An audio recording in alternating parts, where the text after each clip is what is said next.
Welcome to another episode of the Fourth Fake Guru podcast. Today's fourth fake guru is Tony Salazar, a local and significant marketer and video content creator. His specialty is organic content. Obviously, he's going to be much better at introing himself than me. However, without further ado, let's hop into it.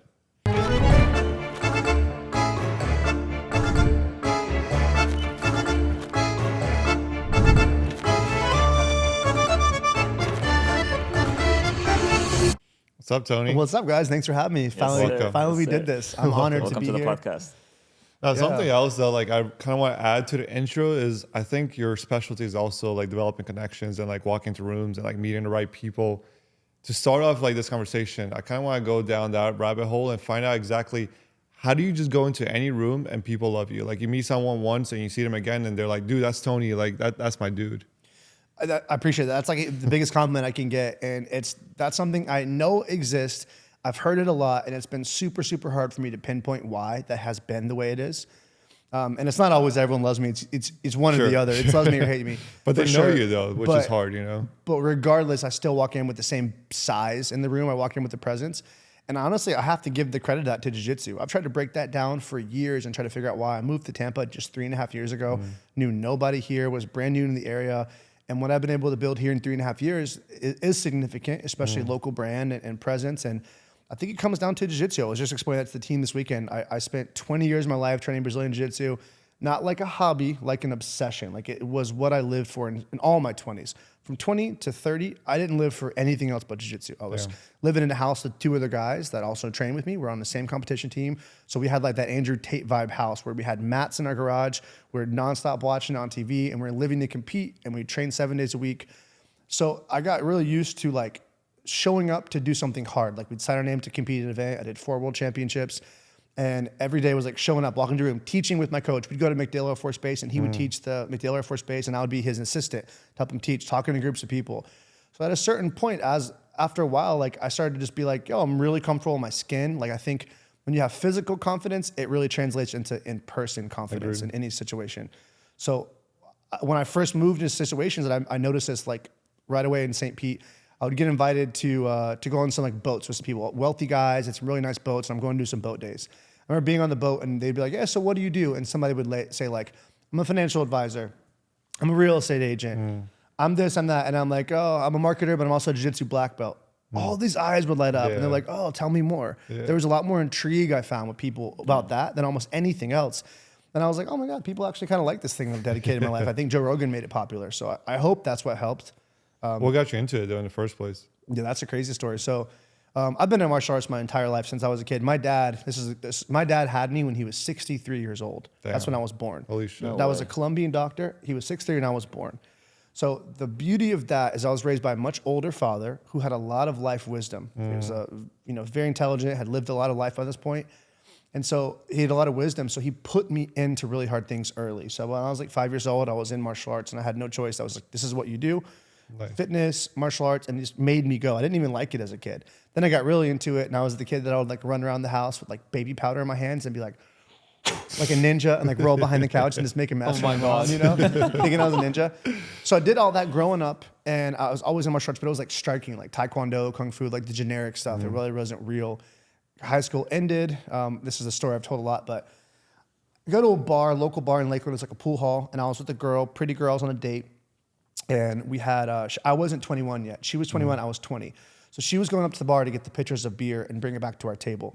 And so she goes up to the bar and this guy kept hitting on her and bothering her, this group of guys every time she'd go. So she told me it was happening. So I went back with her the last time to go with her to the bar.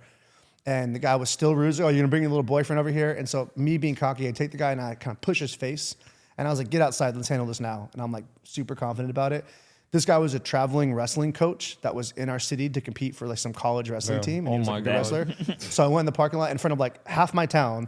He scooped me up over his head, slammed me on my back, pinned me between two cars. And all I could do was kind of cover. He just punched on me. Damn. Didn't fuck me up too much because I just did like this, but I couldn't get up. I was pinned. I was stuck. Yeah. It was really embarrassing and really traumatizing for me. And I was like, holy shit, that's what grappling feels like. Did you lose the girl? I was about to ask the same question. Did you fuck? Sorry about this, Molina. But no, she actually, it was good. It worked out good because she went to nurture mode. It's like, oh, let's take care of you. Let's go home. You know, it worked out good for me either way. But then after I was in the gym and one of these personal trainers like, bro, what happened to your eye? Because I didn't have a black eye. I'm like, oh, this wrestler, have you heard of Brazilian Jiu-Jitsu? I was like, yeah, I think I've heard of it. I saw something about Hoist Gracie, but I don't know. This guy just moved here from Brazil. He's super legit. He's like a Mr. Miyagi from Brazil. He's teaching at the local YMCA. You should go try a class. And this is the timing where like intense motivation led with an opportunity. I was very motivated to not let that happen to me again because I hated how that felt. And now this guy had just moved here. So I went in with a lot of intention. And then this time my coach, Fabio Novaes, had just moved to Lakeland. Since then, he has one of the biggest martial arts academies in Central Florida. He's multiple-time world champion. He's blown up and done a lot here, but he had just got here. So I found it, became obsessed. I was competing after 5 months of training, winning tournaments, winning double gold right away. And I'm like, I have a knack for this. I liked it. So the rest is kind of history with that. What would you say like the two like best skills would be for the streets? Because I think grappling is one of them, but there's also like the striking aspect of it. Yeah. So we talk about this. I had Vince, who was the owner of Kaizen, on my podcast. I'm gonna try to connect you with Vince.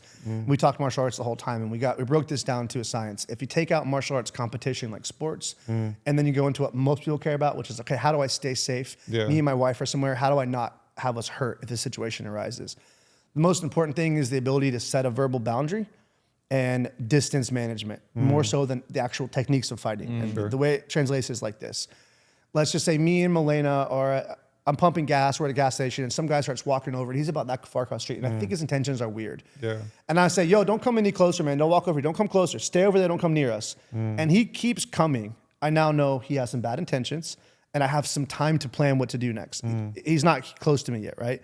But if I wasn't willing to even say it, he could walk up 2 feet from me before I said something, and then that's a problem for us both, even if a girl's by herself. So first you have to have the confidence to verbally assert and tell somebody, like I think I told this to one of you guys, like I've had this happen in Tampa only twice, where there was a bit of an altercation in a setting that was like a professional setting, not altercation, but words exchange. And so I just walked up to someone in the ear and I said, hey, if you need to settle this, we can settle this physically and make it a lot faster.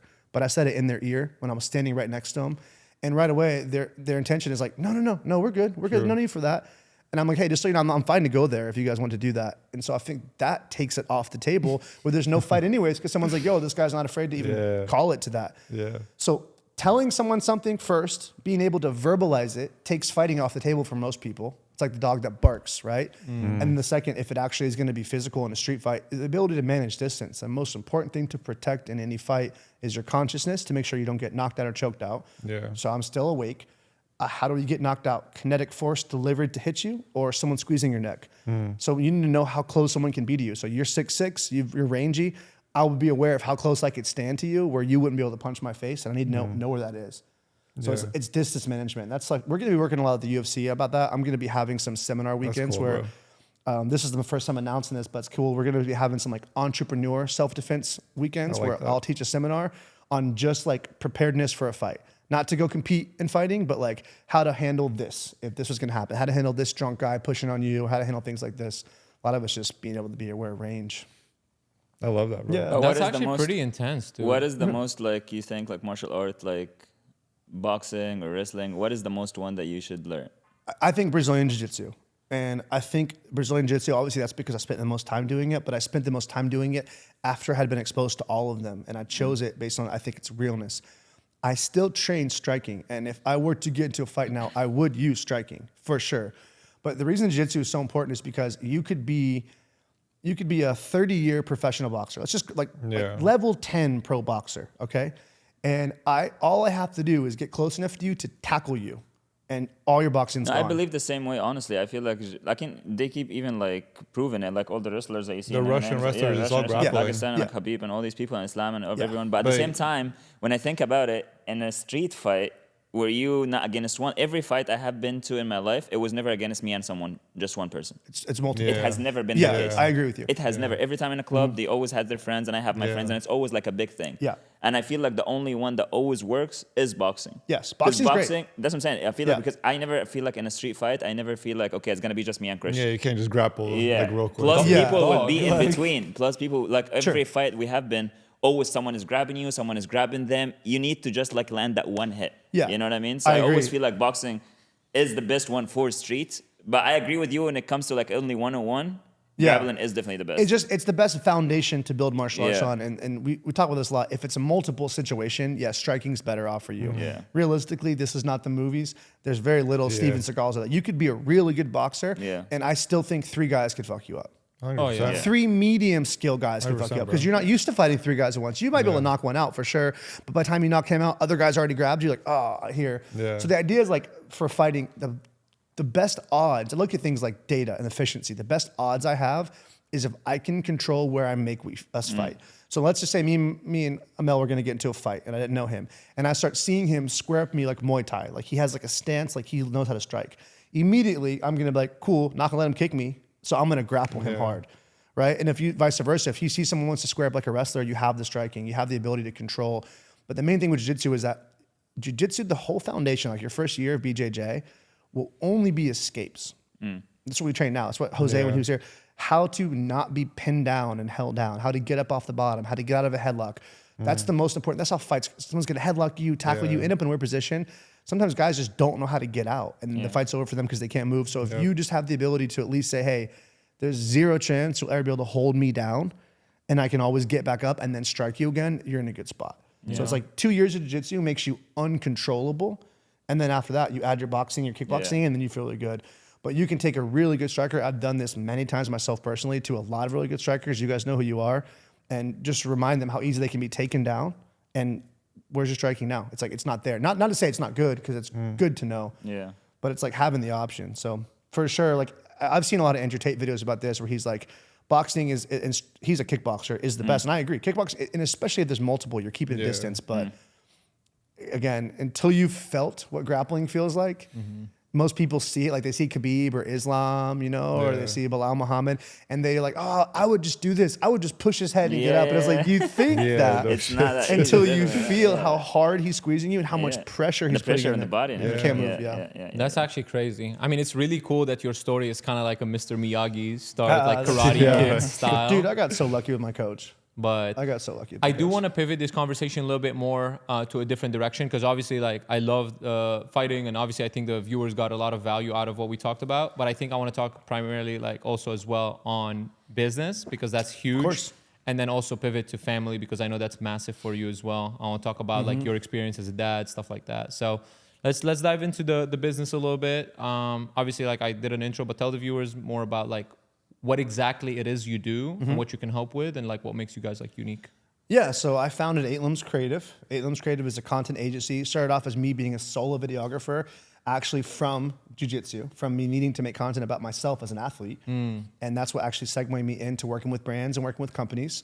And then here we are now, we're 9.5 years into this business. It's cool. We're a full content agency. So essentially what we do is we meet a client, we strategize their content, we make a plan for them, we shoot their content, edit their content, post the content, manage their accounts, and launch and run their paid ads. So full service marketing agency for them. I think what's like really cool about you guys is that you and Molina are in a lot of the content that is being ran. So I feel like I see either you or her on my feed every single day. I love that. Yeah, that happened out of necessity, but it's worked out to huge benefit for us. So we, and as Rock can attest to, most clients are not good spokespeople right off the bat. They're not good spokespeople. So we would be like, hey, you can present this on your business, or would you just like one of us to run the ad for you and just nail it? We can represent your company. Yes, do it. And we can say it cleaner. It's much faster for us. So the production day is quicker when we can just do it and get it one take. But it's done a good job of exposure for us. And second side to that, which is our own ads, what's working so well with our ads, we've just launched a new series of ads. They are performing better than anything I've ever done. Just since this weekend, since Friday night, you've gotten 12 leads on one ad for med spas only. 12 since Friday night. Like boom, boom, but quick. But it was in one of Tampa's best med spas. While we were shooting, we already had our own ads written. So in between a quick break, we're shooting with Molina, talking to med spa owners in a med spa. So the background is this gorgeous med spa, the rooms, the equipment.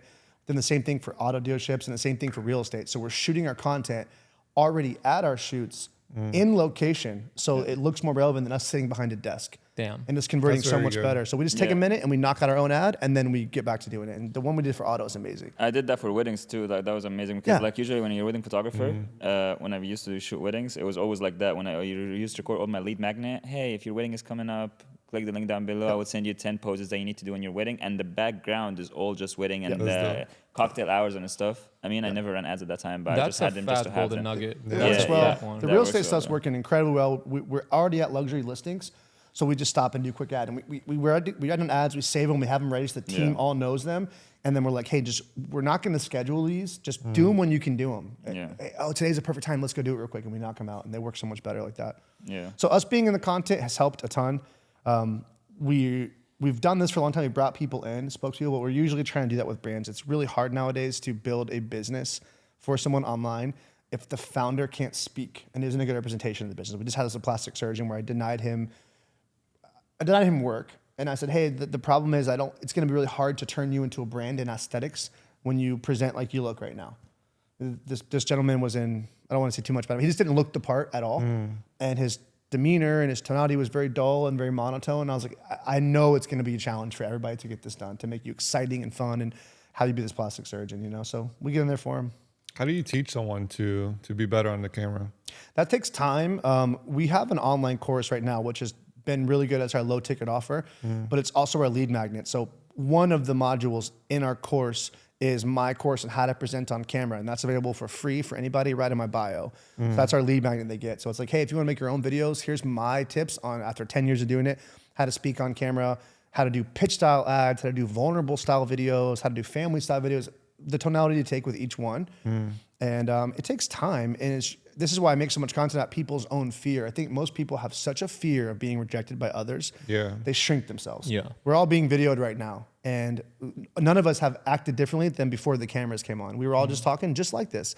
We're used to it. We're comfortable in ourselves enough to be like, camera on, camera off, I'm the same dude. But you've noticed it before. A lot of clients, they'll talk to you off camera, and then camera goes on, and they stiffen up, and they're nervous. So it does take time. And we can tell them, I can usually run a take. I'll say, what is your line? Cool.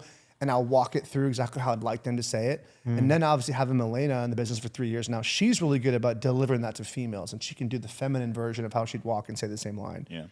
But it does take time. And I think right now, I use my mom as an example. My mom used to watch like the Home Shopping Network. So she'd watch like online shopping, and then she'd order so much random shit growing up. Boxes were always coming to the house, you know? Back when it was like 6 to 8 weeks shipping. Yeah, like forever. Oh, what did I order? And at the time, she could be sold by anything, because just because they were on TV, they were the authority. Well, they're on TV. Yeah. Nowadays, we've all been hit with so many offers and so much ads that we have such a strong bullshit meter. Yeah. Everybody knows what's real, what's not. I see stuff all the time, and as an offer, and I'm like, dude, just where you shot that video alone, yeah, right, you know? So I think right now people have such a strong bullshit meter that the more authentic you can be, the better off you're going to be on social. You can have a phenomenal offer written up, and you can even have good production, but if the person, something about him just gives you like a, I don't know, it doesn't hit, you know? That's why I think these raw videos are doing better nowadays, because they are more authentic. But the question is like, where should you be authentic, and where should you not kind of share your personal story as much? Because like, what's selling, right? Should I be authentic about the family? Should I be authentic about like my downfalls running the business? I think so. You know, what do you pick? I think so. Yeah, I think I had I'm divorced. I moved to the city right after divorce, so I kind of moved out here at the lowest point of my life, where I just realized was losing my daughter for half the time, which was the biggest L I've ever taken in my life. Where did you come from? I came from Lakeland, so not that far away. But yeah. I moved here to kind of start over. After that happened, I was like, yo, I got to get out of this town and start my life over, you know? Yeah. So it was the biggest L. So I was already in a vulnerable place. So I started making content about what I was going through. And that brought a lot of people into my circle and connected. That's actually, Brett Morgan from Morgan Auto Group. That's how he reached out to me to ask me to dinner. At dinner table, he said word for word, he's like, man, I know so many marketers. He's like, but I actually like you, how you are, the way you talk about your daughter, the way you talk about Molina, the way you live your life, your discipline. He's like, it's your stories that actually made me take interest in you. And then I realized you actually did marketing. And so right away, I'm like, what proof of concept that is? That's known as the best marketing, is just being a good person, or being a person that people are drawn to. So I think more people should be authentic, because right now we're just talking about this, like social media glorifies entrepreneurship and makes you feel like if you work within an organization, you're not doing enough. No, you got to be the CEO. Yeah. There's only a few people that should be doing that. And also makes you think that everyone's winning so hard, so constantly. No one shares their L. So you can feel like it's only happening to you when something bad happens. You can be like, yo, this client just canceled. This person's mad at me. One of my employees just fucked me over and went and worked for someone else. And you can be like, it's just me. I suck. I'm the worst. No, that happens to everybody. But I think that content would help. And that's where people will connect you on. Of course, if you're just running direct sales, I'm selling an offer, you don't need to put anything about yourself. But you see some of the best marketers in the world do it.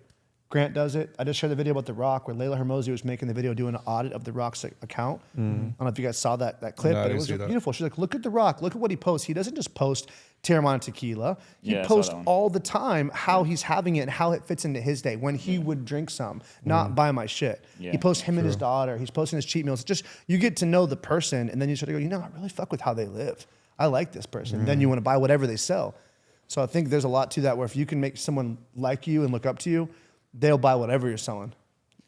Yeah, and sometimes even the L's is actually what makes you become the trend. Like there's this one guy, I don't remember his name, but I've seen all his videos just through an L that he took from a marketing company that stole money from him. Yeah. I don't know if you guys know who I'm talking about. Who's that? I don't remember his name, but I think his marketing company did like a page where they get a commission out of it or something like that. That was a recent story. That was a recent story, yeah, but he was everywhere. Every single thing was like sharing it, and they were like, oh, watch out how you pick your marketing people, because even though they made him money, but they made themselves so much money on the back end without him knowing. Dude, who was that? I don't remember his name, but anyways, I'm just saying, like, even him sharing his loss and making videos about it, you know what I mean? Even though his plan was to like slander the other company without mentioning their name, but it was still got him so much attention. Of course. Everyone was like, oh, yeah, we did that with our marketing. And everyone was relatable, because everyone was like, yeah, this marketing company also fucked us up. This content team also fucked us up. And everyone was commenting, and he went like, explore. I don't remember his name, but yeah, even so, sharing your L's is super crucial sometimes, because it makes you like, first of all, it makes you look authentic, and the confidence that you have to say like, hey, yeah, I got fucked. That's So the point. You guys know Jocko Willink. Jocko Willink, the Navy SEAL. Yes. Jocko, you know who he is? Maybe I saw him. You've definitely seen him before. You know Jocko Willink? I don't know names. Yeah, he's Yeah. he's I a don't know pretty names. viral character. Yeah. Yeah, he's a viral character. He's been on Rogan's podcast like 4 times. Owns a huge supplement brand. Was a Navy SEAL, part of SEAL Team 6. He's big time in like a big leader in a lot of people's eyes. When he left the SEAL teams, he became an author, and now he goes to like corporate America, Fortune 500 companies, bring him in, and he structures their leadership. And he's like, this is why you're a bad leader or a good leader. And so he has a book called Extreme Ownership. It was one of the best books I ever read. And it talks about like how SEAL teams operate in their ownership, what his responsibility actually is. And so just to save it, to make it a short point, is like one of the biggest qualities of a leader. They're always admitting that they're wrong and when it's their fault, but they're willing to be super vulnerable. And it's like, yo, listen, I fucked up. I let us walk into that room and I didn't do enough research. This is my fault. Here's what I'm gonna do to punish myself for this. And I hope you guys can trust me again. Yeah. And it's like, that's from the leader. And he was able to build like a very, very dedicated team and culture because of that. So I think people are drawn to that right now. Like when you think about your social media figures, think about your Wes Watsons and your Andrew Tates. They don't show much vulnerability. Yeah. They're just like, I'm fucking winning. And if you're not, you suck. And I don't think many people can relate to that. But we can they be have a lot inspired of by following, it. though. No, of course we can love it. And there are people that are gonna be drawn to it, but I'm talking about in your local market. I think people are gonna see you and be like, yeah, I fuck with that guy. I like what he's talking about. I know it. And this is only my recipe. I could be wrong. But I honestly don't think any of Joe Rogan or Andrew Tate is like that. Like everyone that was like very close to them know that they are very like respectful, and if they are in the wrong, they would say to what's his name, Alex. Hermosi? No. The guy that always hangs with Andrew Tate, the one that I shot in Miami. Yeah. Anyways, he's like very Morton? close to. Morton? No, Warren Alex or Morton. Horton The or other something? guy, Justin Waller. Oh, yeah. Justin Waller, he was talking in the podcast, and he was saying like how actually like Andrew Tate is a whole different person online. That's his persona Sure. online. He's playing And character. because he knows that this is the dream that people want to do, right? Every man want to be like, yeah, I don't give a fuck. Yeah, you can fuck you and fuck you. I can do whatever I want. But he's not like that. So yeah, he's getting all the followers because he's selling the dream of that man that doesn't give a fuck. But in real life, he would never be where he's at if he's that person, that asshole. You know what I mean? And I think if you just brought a good point that I always talk about all the time. What I emulate to try to be locally is we just listed 3 people. We listed Wes Watson, Andrew Tate, and then you said Joe Rogan. Yeah. Out of those 3, it's Joe Rogan for me. If someone's like, hey, who you're molding your life to be like, who do you look up to the most? It's Rogan, 100%. For many reasons. I told this like with the UFC gym and the opportunity to have there, I'm like, I'm trying to be Tampa's version of Joe Rogan. Honestly, I'm trying to be that, where I'm bridging the gap between martial arts to marketing to social media content to business to family. Yeah. And I can talk about all of it equally, but I'm just like, hey, this is me, take it or leave it. I don't really give a fuck. Yeah. And he's cried on his podcast talking about his daughters and talking about, so he's gotten really vulnerable and he can be he smokes blunts with Elon Musk and doesn't give a shit. Yeah. So it's like I like how much range he has of what content he can make. Yeah. True. This is where I don't agree with like Hermosi I was listening to an audiobook with Hermosi, or his updated podcast rather, when I was in my sauna. And he was talking about how he stopped making any content that wasn't business just recently.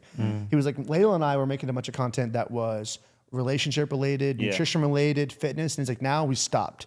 He's like, now we realize like our demographic is business owners. That's all we want. So we're only going to double down on that. Yeah, but that's a business decision. Right. Yeah, And as I heard that, I'm like, never. I would never stop making my content about the rest of my life just because I cared only about money enough to only make my social media funnel. It's still my life story on there. I feel think it's perso- different. Go I'm ahead. sorry, good. I feel it's different goals. Like for him, he's doing content not because he want to do content. He's making content so he can make money. Right. Yeah. For you, you put content because you like content. From the first day like you did creating. it, from the first day you did it to show your struggles, to show your the journey. For him, it's a different goal, so he will pivot. It depends on his goals, The other thing I wanted to mention when you said Wes Watson too. Wes Watson had. Do you guys know Mark Shapiro? Mm-hmm. Yeah, I love Mark Shapiro. He did that video, like reaction video to Wes Watson because he was like killing The most legendary guy in Miami. Yeah. I've No, seen that. not this Oh. one, not this one. I've seen But these videos. He did another one that he was like, Wes Watson went and yelled at one of the people that was doing like his leaf blower because it was so loud, and he started cursing them out and blah blah blah. And Mark Shapiro was I like, saw that. You saw that one? And I was showing Caesar that. And I was Yeah. like, Caesar, like that's no matter what's the reason, that's an asshole move. You know what I mean? Like, there's no way you can go yell at someone who makes $12 an hour while you're in the $2 million home or whatever. You know what I mean? And Caesar was watching it, and he was like, "Bro, I hang out with Wes Watson like so many times. There's no way he would do that. He probably did it that straight. Probably no one even outside. Probably someone just did that just for the content. Yeah, and that's You know what I mean? And I was Yeah. like, and Caesar was like, bro, like I tell you, like this is, and Caesar cut it out in a really, really good way. But he was like, this is the thing that people do just because they want attention. He said like Yeah. there's certain people, without mentioning I can names. see Liver that. King. Liver King's an example. Liver of this. King, yeah, I love he that guy did too. it. He had a PR company come up with that character. Yeah. And then they made a strategy and launched him as Liver King, the barbarian Yeah. guy who eats raw meat. Yeah. Super, super smart model because Liver King owned all the cattle ranches that produced all the dried beef organs. Do you know the whole model? Like it was the most amazing checkmate move ever done by somebody, in my opinion. He owns and buys all the cattle in U.S. and in other countries, the ranches. Okay. And so then these are the places where they get the grass-fed beef organs, they dehydrate them, and they turn that into the pills you can take, which is like liver pills, organ pills, all that cool. So he had his own brand called Ancestral Supplements. That was his brand. So then he makes this entire PR move with this crazy barbarian character looking like a monster, eating raw meat. Looks really gross, right? So his whole thing is like, you don't have to eat the raw meat. You can just order the capsules. Yeah. Then to take it the one step further, this is the checkmate part. He owned all the distribution. So 7 of the competitor brands, he supplies them. They have to get supplied by him. Yeah. So he's like, absolutely, I'll help you launch your brand. Here's how we manufacture them. You can do your own capsules. Carnivore MD is doing a brand with Liver King. But it was all big. That works too. And I know you were going to say something, Indigo. I don't want you to cut you off. No, it's all good. okay. I was just like going to bring up the fact that like with all these personas, I feel like it's a lot more relatable when people tell their story. That's why usually whenever I'm introing myself to a crowd I've never talked to before, I always intro my story because when I was studying VSLs at the beginning of my marketing journey, it always takes you through like the sorrow up to the climax, down to the call to action at the end, where it's like I feel like the part of the issues and the sorrow and whatever, people that are watching content related to business are not watching it because they are super mega satisfied with their position in life. And when you tell them about the problems and the mistakes and all these things that you're going through, it's like, oh, I'm doing that too. And they figured it out. So it's like if you talk about yourself in the past, how they are now, I feel like it's much easier to resonate with. 100%. And that's why I don't get why like a mega polished persona gets people to convert, because I personally don't buy like that. And this is why like a lot of times if you go on my IG, you see photos of my dogs, my cats, like even funny photos, things like that, because I mean, I feel like that's like much more relatable. I know that's not technically part of my story, but like I've shared my entire story online Part of your many life, times. though. Yeah, I agree. The 2 points to that are, one, if you really think about what's going to win the game of personal brand, I think it's going to be how long can you keep going. It's a volume game. So it's like if you're just get used to putting yourself online, I can be me better Forever. than anybody else can try to be me. No one can be me better than me. And no one can, like I was saying this with Ethan was at my house and we were talking about content and how much content I put out. And I was like, on my personal IG, I posted 4,000 posts. 4,000 on my personal. 8 Limbs has 1,600. Our course page has like 197 posts. And I'm like, that's just in the last, like that's think about it. Count that as they're all videos and all pieces of content. Yeah. So I was like, I can just pump it out at a volume because it's just me being me. I'm not overthinking the character I'm going to play. I'm not overthinking the stuff. And then to the point where you're saying about people can relate to the story, this is where females are crushing the fitness influencer game for overweight women. So like women, especially like women who are already kind of overweight now but have lost a bunch of weight are crushing the fitness game because they're talking to the other them. So used to be 100 pounds heavier. And they're like, yeah, this is how I used to feel when this was me. I couldn't try in this outfit. They're really hitting that story. And the girl's like, oh my God, you get it. They see a girl that looks like Molina and they're like, you don't know what it's like to be me. You've never been 300 pounds. So they relate to it way more. And it does sell. It works. I think everything works. I think the game is like, how much can you like doing something that's not true to you?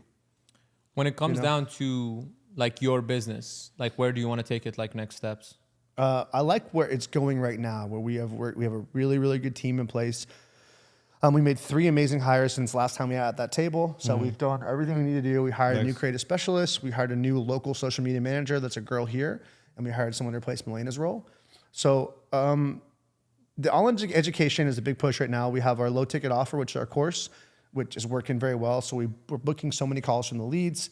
If they are qualified to be a client of 8 Limbs and pay our rates, we'll find that out. But if they're not, we have the course to sell them right there live on the call at just $497. And that course has led to be a really good paid lead magnet for us because as they buy the course, we're like, hey, we'll teach you everything we do in a content course, especially the social media side, the branding side, the personality side.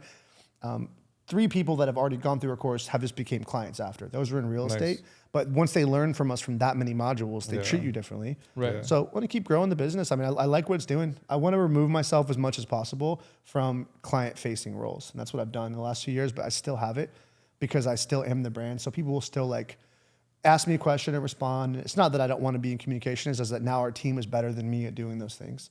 They say things differently. They're more thorough with their responses. So I just want to kind of remove myself out and be a dad. I'm 39. That's what we're talking about. Like, I was saying this to Ethan this weekend. We were shooting some course content, and I was like, he's 24. I'm 39. So we're in such different seasons. I'm 39 with a 6-year-old daughter.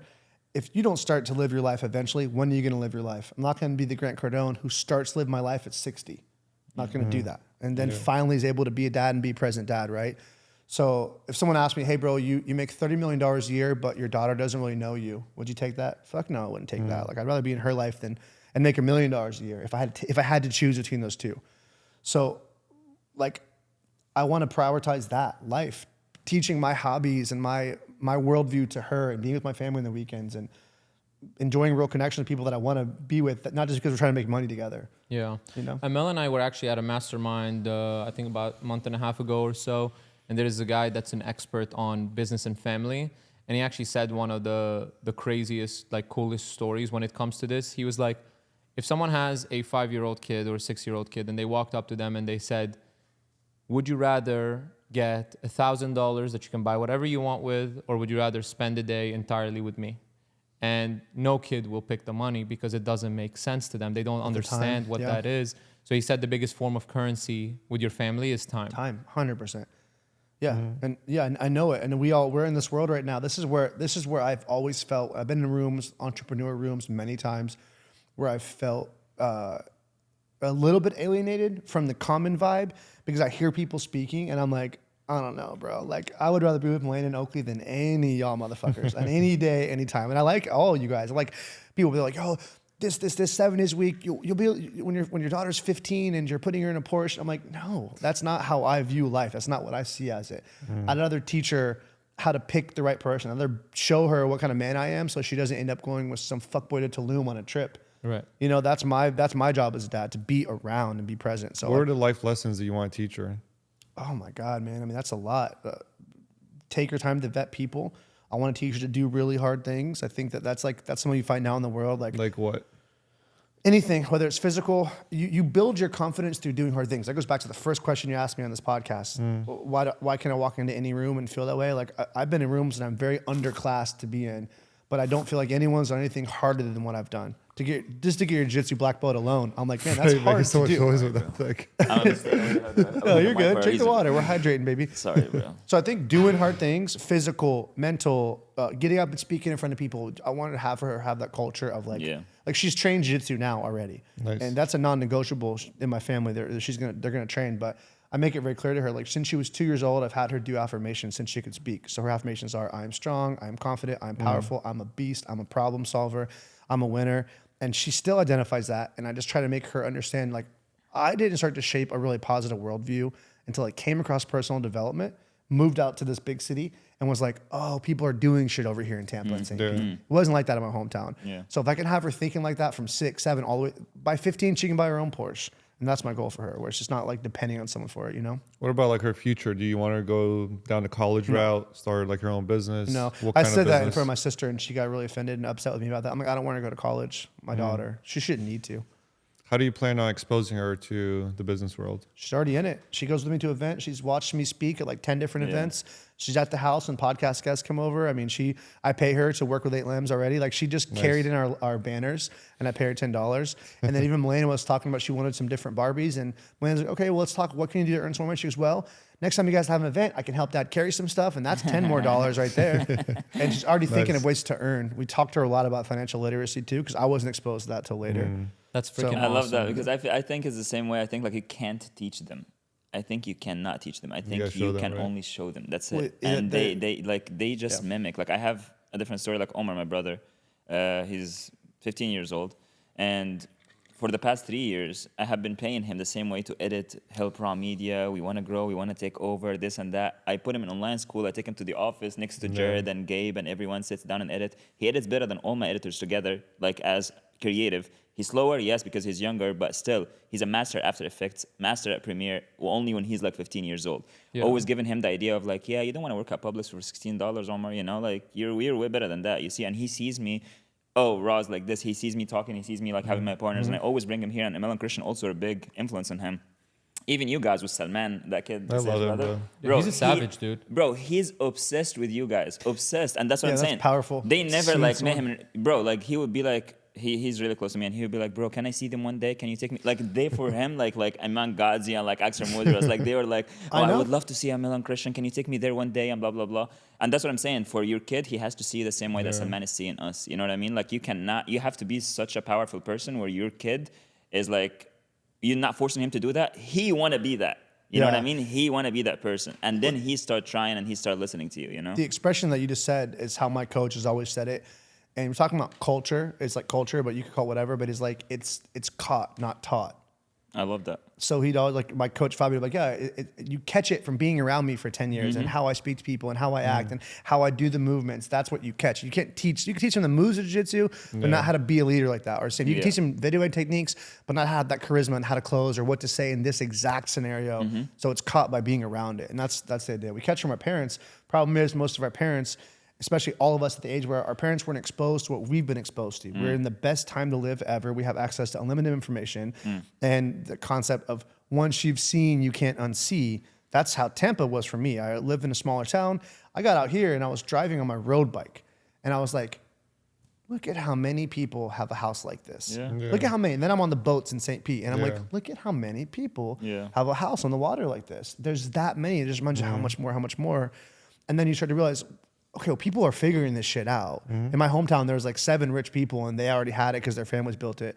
So it changes your perspective. Then you see guys like you, like your brother probably looks at guys like them and is like, whoa, like that's the leader I look up to. And you guys have other people you do the same thing to. 100%. And that's what your kids are for us, you know? The funny thing is about the kids is that I realize, like, I agree with you, like, it is caught, not taught, but also kids are so smart that people like misjudge how intelligent they are and what they retain. Because for me, one of my biggest influences in the business space was my dad, but it was a little different because I noticed what I like about him, but I also noticed what I don't like about how he runs his business. Because like we're all like not perfect, you know what I mean? Like your daughter probably obviously sees you as a hero, but as she grows older, she's gonna start to notice, okay, like I don't think that does this the most optimized way. Maybe we can try this. And then once you start to have your kids surpass you in certain aspects, I think that is truly where the value comes in. Not what you give them, but the little openings where they really build their own character through that. Yeah. I mean, obviously I don't have a kid, but I'm talking about myself as the kid in this scenario from what I learned from my dad. Yeah. And I think it's like game changing, especially what you do with her, like putting her around the podcast guests and stuff like that. Like, bro, she's gonna be a beast. Well, she's been in the fight gym since she was born, and she still goes with me to spar. She trains there, but she watches me spar. And so I thought about that already. Like, she's been around like very hard men already. It's just normal. Like watching bloody noses through sparring. She just knows that she watches UFC fights. I'm just trying to expose her to the world in the way that which I value the world. And I think all our parents did that for us. But as we grow up, we're like, man, I wish I would have been taught this as a kid. I wish I would have been exposed to this. So, Let me ask you a question though. Yeah. You're sharing the custody with your ex, right? yeah, 50-50. How do you think that will play a role? Because I'm kind of in the same situation. Great question. Yeah, that plays a huge role. So like right now, I'm going to pick her up the minute I leave here because there's no school today, and I'm picking her up from my ex's house. It's been challenging. Again, like I talk about it a lot. It was the biggest L I ever took in my life was when my ex-wife left, not because of losing her, because of losing Oakley half the time. But it came with the win of finding Molina. I would have never found Molina, who I do believe is my soulmate. It's a relationship like I've never had before. And I love that Oakley gets to be influenced by Molina. So like if I would have stayed with my ex, and you know, she may see this, I don't think she would have been the best example of what a woman should be for Oakley. But I know Molina is, and so I'm really like happy with that. So the custody is hard. I think for men, we have a little bit of an easier time and a hard time. For men, you're going to always have to bear all the financial responsibility. Yeah. And that's kind of the deal now. I pay her child support and I pay for everything for Oakley and her school, all of it. Yeah. But as a result of that, I get to make a lot more of the decisions. Yeah. You know? And so it gives me like, and I think like even my ex will never challenge me on like what's wrong or right. Yeah. She does respect me and respect the way I make decisions a lot. So I've never had it very ugly with her where she's like, I'm going to tell Oakley this. Like we have agreed that we'll always tell Oakley that the other one's good. Yeah. I don't want her thinking that she came from That's a bad healthy. seed That's in any very way. healthy. Like, oh, your mom's this wrong. I don't ever want to do that because then she's thinking that's half of me. Am I that too? I don't want her thinking like that. But it's hard. I mean, it's custody is a very common thing now for a lot of people. It's like a lot more kids are 50-50 than ever before in human history. And even people are choosing to do that before they get married. Like, let's have a kid and split it 50-50. And I think you should definitely like be exposed to both parents because like, you know, I was raised with like separated parents. Yeah. And like as you grow older, you notice a lot of things about you that you can resonate now to the other parent that you weren't around, and you start understanding who you are a little bit more. Because you know, as I'm growing up, I'm like, why am I different? Like, why do I think like this versus the person that's raising me? Like, they don't think like that. It's like, why do I act like this? And then you have all these questions, and like as you have these questions, you kind of lose yourself. But then when you fulfill those kind of missing pieces, you kind of find yourself. You can build on top of that. And like, I think you do take away the good and bad from both, because like even my dad, like being like an alcoholic or whatever, there's a lot of stuff that I learned from him. I'm like, I like the way he thinks about that. Like, I like the way that he's like exposed to the world. I like the way he just asks questions. And I think you should always like be exposed to both parents. You should never try to like hold off someone just because you think the other person's like bad. And the reason why I was asking that, because I think 3 of us have been raised by a single parent. Yeah. I've been raised by only my together. dad. You're by your dad and your mom, and you're your mom. So that's why the reason I'm asking, because as I said, for example, sometimes I cannot relate when I hear certain stories in the American culture, like for example, like Eric. Crazy. Eric's story is literally the first time I heard it, like I got goosebumps. Like, what the fuck you did? You thought this is your dad, and then after 15 years, you figure out that he's not your dad, and then after a while, he meets his real dad, and guess what? His dad is a bodybuilder, Just like him, who's also bald, who's running an insurance agency, Wow. and has a crazy. very flashy Lamborghini as well. I don't remember the color, yellow or green or something like that. And he met him only once. That is and I crazy. was like, I didn't what? know that. It's on the podcast, bro. It It's was crazy. literally giving me goosebumps. You know what I mean? Imagine meeting your dad at 25, 26, 27 years old for the first time, and he's the same exact person of you. He's a bodybuilder. Yeah, you He's- inherit things it's from your parents, insane. right? Joe Rogan's daughter is really, really good at. Joe Rogan can draw very well. He's like an artist, and he's like, I always naturally had that since I was a kid. And his like 5-year-old daughter can do the same, but 2 of them can't. And it's like, it's just crazy how like you inherit different traits, but they are genetically passed down. Yeah. That's wild though, like how it would turned out with this. I didn't know that story. Yeah. That's crazy. I mean, the apple does not fall far from the tree, even if like you don't know what the tree looks like. You know, so That's wild. Yeah, man, that's a crazy thing to think about. But kids make life a lot better. I think that's one thing. If someone like, I was asked recently on a podcast, describe the difference in Tampa and St. Pete. Okay, and this is going to be real because if I offend you guys, I don't give a shit. I think if you had to define if like the souls of the city of Tampa and St. Pete had a color, Tampa would have a darker soul to the city. It's very like lust driven and greed driven and like debauchery driven and like drugs and nightclub and strip. And St. Pete's like a beach town and like vibrant and like a lot of like farmers markets and like hipsters, very family over there. And, they're so close.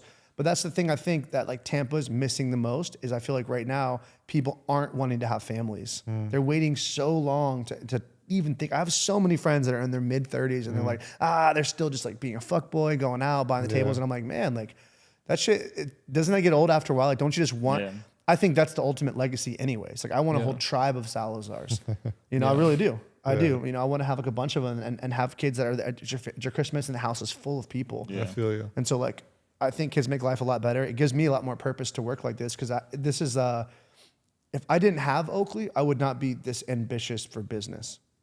Truly, I wouldn't. I could, if I was a single guy, I could teach jiu-jitsu, make 30, 40 grand a year and live on the beach playing volleyball and training. I'd be happy. I'd still have fun. I would have had a good life like that. Maybe I could make 100K doing videos and on the side, and I would live the rest of my days having fun. And I could be okay like that. But then it's like having a girl. Then I was like, oh shit, you gotta make some money for that, you know. And to your question earlier, that's my ultimate goal. Is like when they're 12, they can choose where they want to live, which house, and they can give them a choice.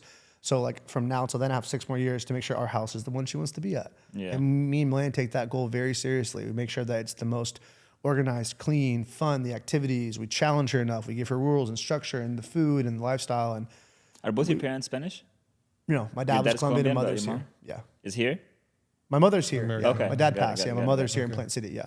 Got it. Yeah. But did you learn, like, do you already speak Spanish? I spoke Spanish all growing up. So my household was different. I spoke Spanish all growing up. My dad spoke to me in Spanish. Yeah. And at the age I was at, I responded a lot of times in English. So like I would always respond, but I was always spoken to in Spanish. My mother speaks fluent Spanish, and she was born here.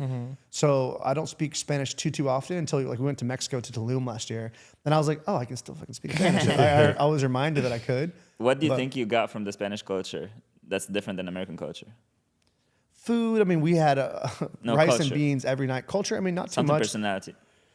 I don't know. What do you think? I don't know if there has to be, bro. Like family, being like more human. Because when we go to Colombia, bro, not Colombia, Guatemala, it's different, man. Like you walk into the office and they're like my people, like mi gente, like I love you guys, and like they're happy. While like we walk into the Gentic office here, and everyone's like, the fuck they doing here? Maybe not that much, that warmness. That warmness, maybe I guess. Like, my dad was a physician. He was a doctor. Okay, so my dad had a family practice office my whole life, and he had tons of patients, and he was super, super warm to people. Very big, loud personality, and very warm. Hugs everybody, compliments everybody. Was like that. So I was raised around that. That's probably a big part of why I am the way I am too, because I was raised by this very outgoing, very confident, very social dad that was like always just doing shit. Everyone loved him. Come here, mijo, ven acá. He would bring me over and introduce me to everybody. Since I was a kid, I was around that, you know. But I guess there's a difference in the Spanish culture, you know. I love it, bro. There's a difference, and the reason why I'm asking is because, for example, something that, of course, I would never allow, but anyways, is something, for example, like, is my daughter growing up and be like, oh, I want to move out or some shit like that. Like, that's, as a dad, those are the things that I'm like, I will send your ass to Egypt right now, you know what I mean? Like, real quick. Like, literally, you want to move out, I'll move you out to a whole different country, you know? Like, because I cannot have the feeling of, like, sleeping in the room not knowing where my daughter is or what she's doing or who she with right now. I feel like that's crazy. And my daughter is still like a couple of months, 2 months, 3 months, and it's crazy for me. Yeah, it's scary. So I don't know, like, if that's something in the culture, because I know, for example, I know a lot of Colombians, and for them, that's like a no-no as well. Like, in there, like, the actual family people, I'm not talking about the people that has, like, broken houses, but it's not in their values as well. You know what I mean? Yeah, we're in a different world. We're in Tampa. Things are so loose here, and things are so accepted. So there's a lot of different cultures here, but just got to do the best I can to make our own little unit, you know? That's it. Yeah. I don't know, because, like, even with the kids thing, you mentioned how people aren't having kids until later on. That's what happens when a culture is well off. They feel like the kids are a waste of time to them. And they're like, my life is better without the kids. Because a lot of people that don't have money, their fulfillment is a kid.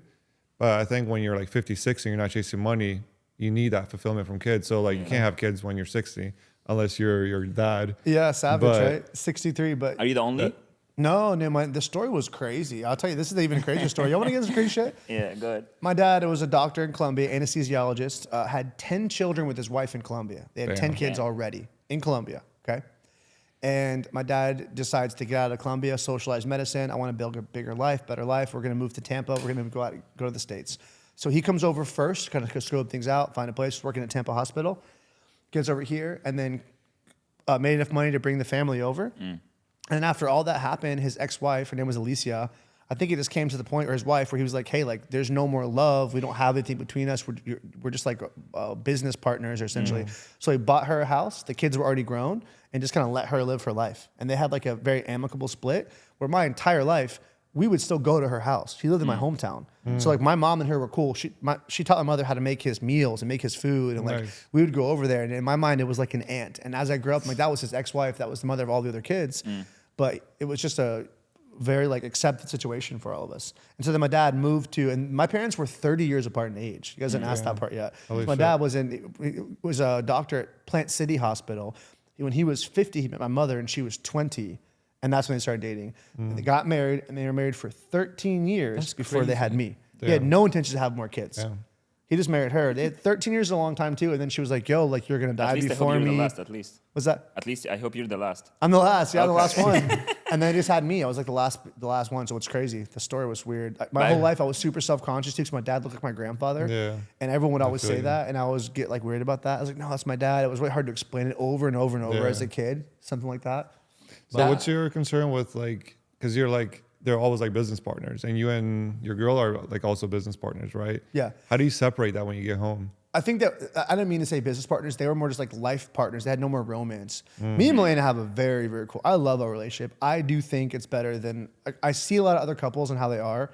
And when I spend time with couples, we have a lot of couple friends, I don't envy anyone else's situation. And I pay attention. I pay attention to the situation, but I don't see anything that I like. Me and Molina are, how I met her was she came into the business. She worked with 8 Limbs Creative prior to us having a romance or anything like that. She worked in the business, worked there for 10 months. We got around each other. I got a chance to know her. I got a chance to get how she was. We fell in love the natural way where neither one of us were pursuing the other. Neither one of us was making advances. No one was pursuing. It just really happened until at one point she actually decided to express it. Hey, I have some feelings. And I was like, so do I. I just never wanted to say anything because I thought it'd be inappropriate. And then we're like, yeah, we love each other. So now that we've gotten together, it's like, I think we're getting ahead of a lot of other couples simply because we're at Eddie V's on our date night talking business the whole time, which is fun for us. So we're like, okay, we can package this, we can sell this, we can tell this client this, we can do this. Then we talk to Myron Gold and his wife for a little bit. Then we're back over, and it's like we're in it all the time. We don't have to turn it off. Where I know couples that don't work together like that, they do have to turn it off. And that could be an advantage for them in their life. But like we always turn it off on Sundays. That's our like barrier where like there's no communication about business happening at all. We just life. But like she's meant to do what she does. She's meant to be operational. She's really, really good at it. And it's hard to, like I imagine when she gets pregnant, I want her to not have to work.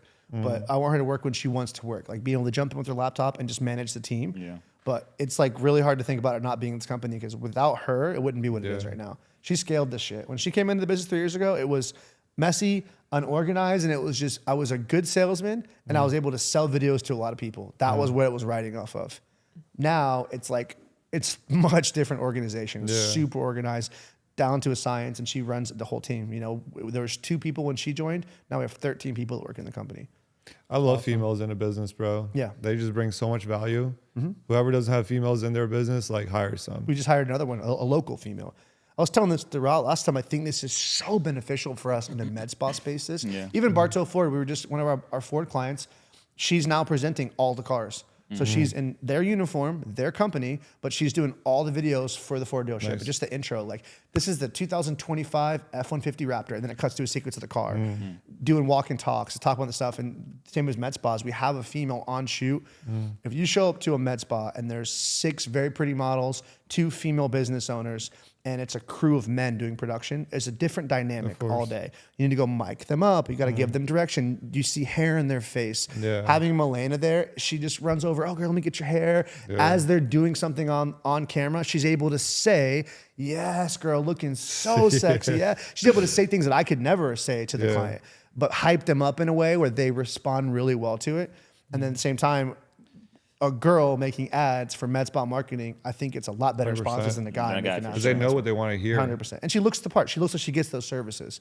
I don't know. I feel like there's like a very strong female community. They want to support each other. And like men don't have that. We're cool with a few, but most are competition. I feel like with females, they want to like work with each other. They want to work with a all female owned business. Like, good point. Yeah. Even like when we came from Guatemala, like one of our guys that went with us, his mom, she's like one of the top realtors, and she's part of this female community in Guatemala that has like 100,500, 1,500 members of just these like badass female entrepreneurs in Guatemala. Like there ain't no male like audience like that, man. Yeah. And they work together. It's different. This reminds me of a point that I want to bring up about Molina real quick, because this is something to help you guys understand her a little bit and why I think she's so good at what she does. She has always been an entrepreneur and a hustler. The reason why she's worked so hard now, and she's only 26, to leave some details out, but she tells the story now. She, when she was younger, she had a fucking very like legit organized drug operation. She was selling drugs where she was from. Hell yeah. And she was like moving weight and drugs and got in trouble for it. Went out to Australia, went through this whole program and was like, holy shit, I almost fucked my life up at a young age. Yeah. And not through doing drugs, through selling them. She didn't even fucking do them. Yeah. She was like, all these stupid ass party people are addicted to drugs. I'll just sell the shit. Because she didn't grow up with a lot of money. And I like on her own, she figured that out and who to buy it from and how to do it. It's like the craziest story has been, and as I talked to her parents about it, I was like, I just respect that so much, even though it was the wrong direction. Yeah. So it's then like now you put an opportunity where she's like, hey, this business is already built. Just take it and tweak it. She did so well with that. But like you don't meet many women that have that to them. You don't. Men are usually the ones that are hungry and going out. Like how we explain is like men will go with the machete and they'll hack the way through the jungle into new territory. And then the women come behind, they clean it. The operations comes and cleans it up and organizes it and makes it all work. You know, but like having females do that, I thought it was awesome. It was just part of the story that I had to add in. I think there's females with the machetes too, bro. True. And there's some guys that are cleaning up.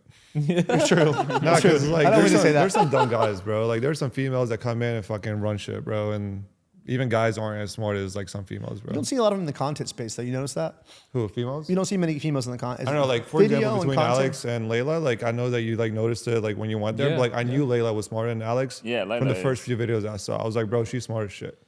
When I went there in person, I mean, obviously Alex is amazing and he's done a lot of cool things. But when I saw them speak, I was like, oh, he's doing a lot of content.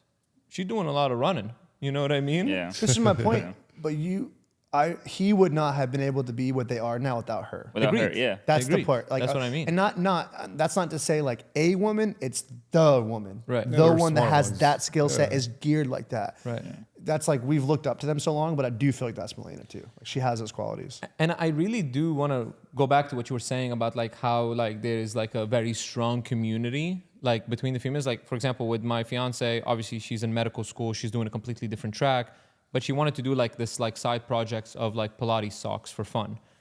And bro, the support that they were getting pre-launch, like she was getting messages from people with hundreds of thousands of followers. I'm like, dog, where was that love when I started? Yeah, well, it's not like you know what I mean? Have you noticed this? This is where I point this out most. You notice this with couple photos. Yeah. Here's what I'm saying. If you and her posted a photo together, you guys both got dressed up really nice. You could have bought a $3,000 suit and you post a photo. They're gonna get 88 comments.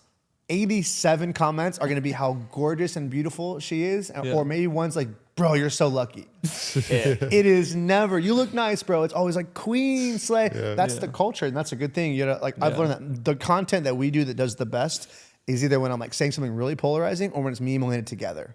That does so well for us when it's the two of us together.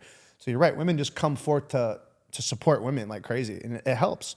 It really does help the dynamic of a business. You guys are smart to have I'm sure she earned her spot, but to have a COO that's female. No, she's smart Yeah, as no, hell. she's powerful. amazing. Yeah. She's super powerful. When they met at Temp Entrepreneurs and her and Molina were talking, I could tell right away. I'm like, oh, they know what it's like to like manage the chaos of a business. They were just like in it, just having conversations about it. But Even like Perito, she was on our episode, and she still holds the best record like of sales. I forget what the record is, but like top sales within a year. I think 5.6 million. But it comes with a cost. Not Yeah, it her in does. general. This is the cost that we've been working a lot of. This is a good topic to get into, and this is why we worked hard to replace Molina's roles right now. Where it's that I want two things from her, and I want one more than the other. Mainly, one from her is a very feminine, relaxed partner. Okay. I want her to be relaxed. She loves to dress in cute outfits. She likes to go to the gym. She likes to have fun and play with Oakley and take her to museums and things like that. And I want her to be able to do that. She's also so good at her job that no one else can do it like her yet. Yeah. But she's like, hey, I'm in the season now where I'm not a mom yet. I'm a mom to Oakley, but I haven't had my own kid yet. I had to go through that body transformation because the hormone effects. So she's like, I'm grinding now, but like that is not my plan for her always because it does come at a cost. Women that are super locked into entrepreneurship, they sacrifice some level of femininity and the ability to just like beat to flow. And so like if they're a Layla Hermosi, like she isn't the most feminine. She hasn't had her own children, you know, and how much, who knows like what it's like when Alex is like, hey babe, I just want to like chill on Sunday and cuddle with you on the couch and watch some TV.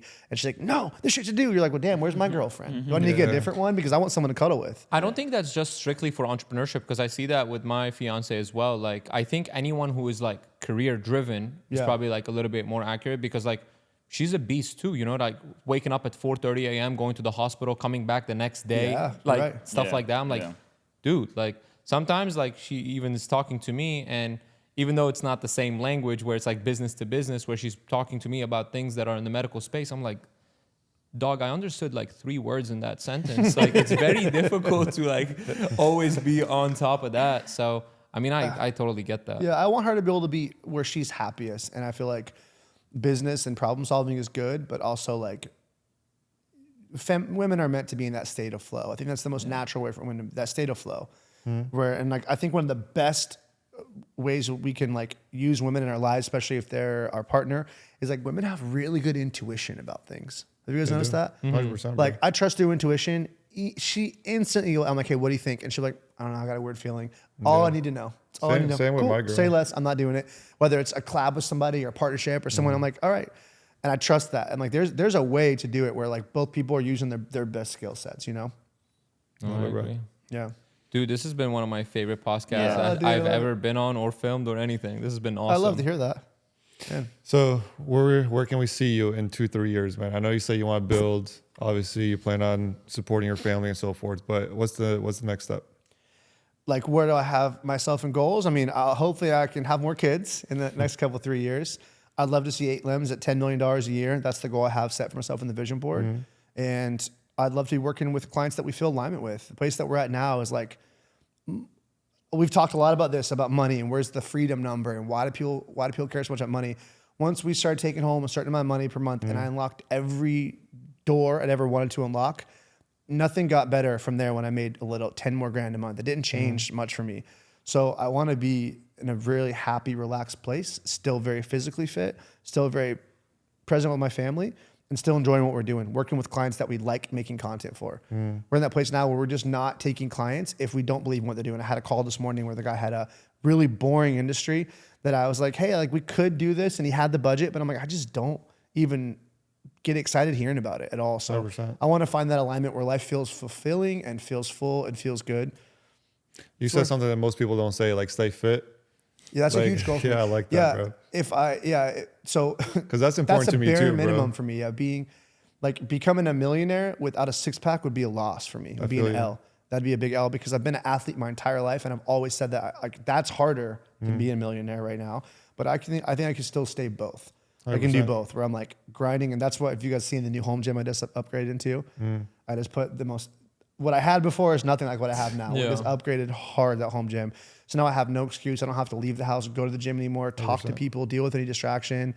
I think the gyms are a very lust promoting environment too. Like public gyms promote a lot of shit you don't need to think about. Yeah. So if you're trying to be on a diet, you don't want to be where there's a bunch of donuts. Yeah. So like if you're in a serious relationship, it's not good to go to a gym with like a bunch of girls dressed half naked, always around you everywhere. So like I love locking in at home and just get it done and getting back to the desk. I respect that though. Because like the fitness thing for me is like if you're like negotiating a deal, you're gonna close better if you look good. Yeah. And I was like also shopping. I was like, bro, these clothes, like it's not about like the cloth, the material. It's like who's putting the cloth on. How's it fit you? You know, 100%. it's like at the end of the day, like, bro, you can put anything on and you look good if you have a decent body. Justin Waller said it. You brought him up earlier. He said it best, and I agree with this. Like the suits that I wear are from Express. They're not. They're like $400. Yeah. And then I go get them tailored. So like all in all, it's like 100, maybe $550 for the whole thing. And I have like multiple colors. I have gotten so many compliments at events. Dude, that suit. Yeah. And I'm like, just because I'm not fat, or I'm not skinny. Yeah. Like it fits well. My shoulders are wider than my waist, so the suit looks nice or something. But it's not like a crazy suit. 100%. You know, I do believe in that. It makes a huge difference how you look, and fitness should be a big part because fitness is your energy levels. It's like your self-esteem, your self-confidence. When I've gone through some stages where I've been eating a bunch of bad food and I haven't been able to train as much, I don't feel like the same person in here. 100%, bro. I make decisions differently. I speak with a little bit less confidence. I'm not as willing to stand my ground on certain things. And I'm like, fine. I just like give in easier. And when you're locked in with that. So like, that's my favorite part about Wes Watson's message. Yeah. True. I love that podcast Caesar did with him, by the way. I Yeah, it's good. I watched the Yeah, whole it's dope. episode. Good episode. I do believe so much stuff stems from that. And there's a person that I've known in my life, and I won't say too much about it, but I remember seeing a scene that I'll never forget. And this person was very, very, very wealthy. Take me on private jets, yachts. I was in a situation once where I watched this person try to climb back onto their own yacht and struggled really hard getting back up the ladder out of the water. And when I saw it, I was like, it was a very impactful moment for me. It was like, whoa. Like in this moment, all the rest seems not that impressive anymore. You know, it doesn't seem. So I was like, well, okay, this is like a perspective. Our parents didn't have that type of education. Yeah. That's the beauty now. We all live in this place where we all have no excuses not to try to live and check every box because we have more information than any generation's ever had, you know? So tell our audience where they can find you, man. All right, if you guys want to find me, you can find me on social, Tony Salazar on Instagram, on YouTube, and everything else is tagged in the bio there. I appreciate you guys having me on. It's been a pleasure. I appreciate you being on, and I definitely want to be part of that entrepreneur training that you plan on launching. Yeah, we're gonna all of promote us got to do that. Yeah. In the meantime, if you guys aren't subscribed, make sure you subscribe. Leave us a comment. Let us know what the best part of this podcast was, and we'll see you guys in the next one.